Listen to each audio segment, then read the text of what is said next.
Shalom semuanya. Tema edisi Voice of Pentecost hari ini adalah berjalan di dalam roh, belajar dari Filipus. Kita akan melihat contoh dan ciri-ciri orang yang hidup di dalam roh dari kehidupan Filipus yang mengalami pertumbuhan rohani oleh karena ketaatan dan kesetiaannya dalam mengikuti firman serta tuntunan Roh Kudus. Ciri pertama orang yang hidup di dalam roh adalah mereka penuh dengan hikmat. Filipus adalah salah seorang diaken yang diangkat untuk pelayanan meja. Salah satu syarat yang dibutuhkan untuk posisi tersebut adalah kepenuhan Roh Kudus, yang artinya Filipus hidup dalam kepenuhan roh pada saat itu. Hal ini penting bagi orang percaya karena orang yang dipenuhi Roh Kudus akan menjadi orang yang efektif dalam pelayanan sesuai dengan kebutuhan yang ada. Ketika hikmat diperlukan, maka Roh Kudus akan mengaruniakan. Ketika keberanian diperlukan, hal itu pun akan disediakan. Ketika kuasa kesembuhan atau mengusir roh jahat diperlukan, maka kuasa itu juga akan dinyatakan.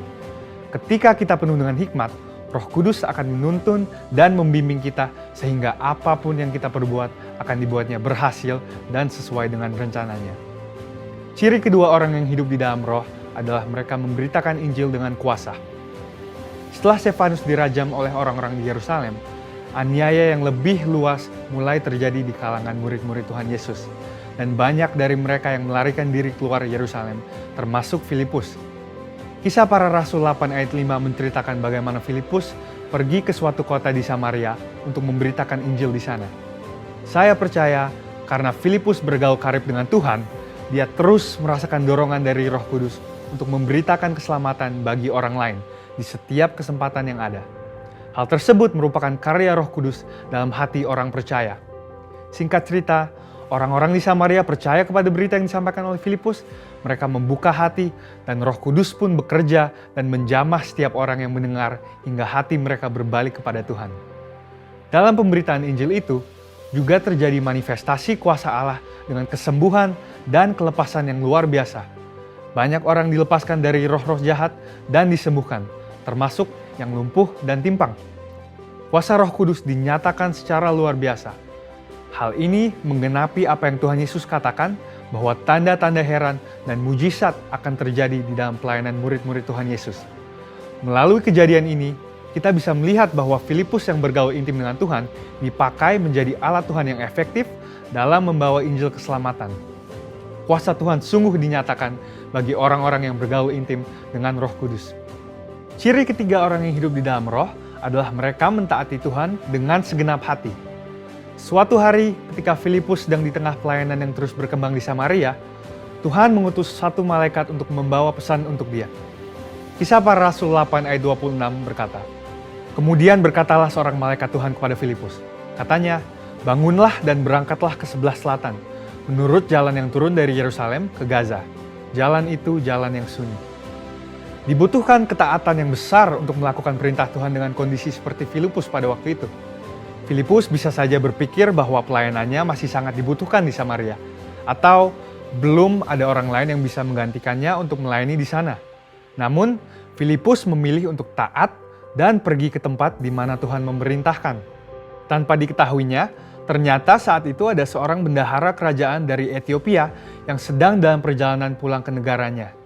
Dia seorang penganut agama Yahudi yang pulang dari ibadah di Yerusalem dan saat itu sedang membaca kitab Yesaya. Filipus dituntun oleh Roh Kudus untuk mendekati kereta pembesar itu dan menanyakan apakah dia mengerti arti dari ayat yang dibacanya. Ternyata dia tidak mengerti dan meminta Filipus untuk menerangkannya. Dia menggunakan kesempatan ini untuk memberitakan Injil dan bendahara tersebut pun akhirnya percaya dan dibaptis. Ini adalah contoh bahwa seringkali Roh Kudus akan mendorong kita untuk melakukan hal-hal yang mungkin tidak bisa kita mengerti. Dan dalam situasi seperti ini, yang dibutuhkan dari kita hanyalah ketaatan. Dan pada waktunya, Tuhanlah yang akan menyatakan rencananya kepada kita, seperti dalam contoh kehidupan Filipus. Ciri keempat orang yang hidup di dalam roh adalah mereka membimbing keluarganya di dalam Tuhan. Bertahun-tahun kemudian, Rasul Paulus pergi untuk mengunjungi Filipus yang saat itu tinggal di Kaisaria. Kisah Para Rasul 21 ayat 8-9 menyebutkan bahwa dia mempunyai 4 anak yang mempunyai karunia untuk bernubuat. Mungkinkah kehidupan rohani dari anak-anak Filipus yang demikian timbul dari hubungan yang jauh dari Roh Kudus? Hal itu tidak mungkin.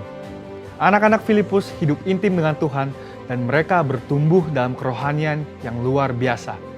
Mereka bertumbuh dalam aspek-aspek kerohanian yang lain seperti mengasihi Tuhan, hidup dalam kekudusan, dan pelayanan bagi gereja Tuhan dari bimbingan ayahnya yang hidup bergaul dengan Tuhan.